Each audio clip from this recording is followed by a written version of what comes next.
বাংলাদেশ ও চীনকে আলাদা করেছে ভারতের বহুল আলোচিত করিডোর চিকেন স্নেক।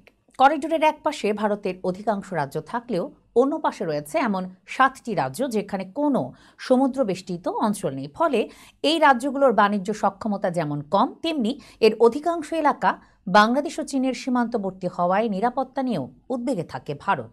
সম্প্রতি বাংলাদেশের প্রধান উপদেষ্টা ডক্টর মোহাম্মদ ইউনূস তার প্রথম চীন সফরের সময় সেভেন সিস্টার্স নিয়ে মন্তব্য করেন, যা ভারতের উদ্বেগ আরও বাড়িয়ে দিয়েছে।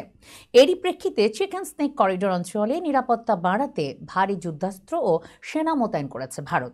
বৃহস্পতিবার এক প্রতিবেদনে তথ্য জানায় ভারতীয় সংবাদ মাধ্যম ইন্ডিয়া টুডে। ডক্টর ইউনূস তার বক্তব্যে অঞ্চলটির সম্ভাব্য বিনিয়োগের জন্য বিভিন্ন উদ্যোগের বিষয়ে দৃষ্টি আকর্ষণ করেছিলেন, তবে ভারত এটিকে ভালোভাবে নেয়নি। এর ফলে কৌশলগতভাবে গুরুত্বপূর্ণ শিলিগুড়ি করিডোরের নিরাপত্তা নিয়ে উদ্বেগ বেড়েছে। পশ্চিমবঙ্গের এই করিডোর ভারতের উত্তর পূর্বাঞ্চলকে দেশের বাকি অংশের সাথে সংযুক্ত করেছে এবং নেপাল, বাংলাদেশ, ভুটান ও চীনের সীমান্তে অবস্থিত। ভারতীয় সেনাবাহিনী শিলিগুড়ি করিডোরকে তাদের সবচেয়ে শক্তিশালী প্রতিরক্ষা লাইন হিসেবে বর্ণনা করেছে। করিডোরের কাছে সুকোনায় অবস্থিত ত্রিশক্তি কর্পস এই অঞ্চলের নিরাপত্তায় গুরুত্বপূর্ণ ভূমিকা পালন করে।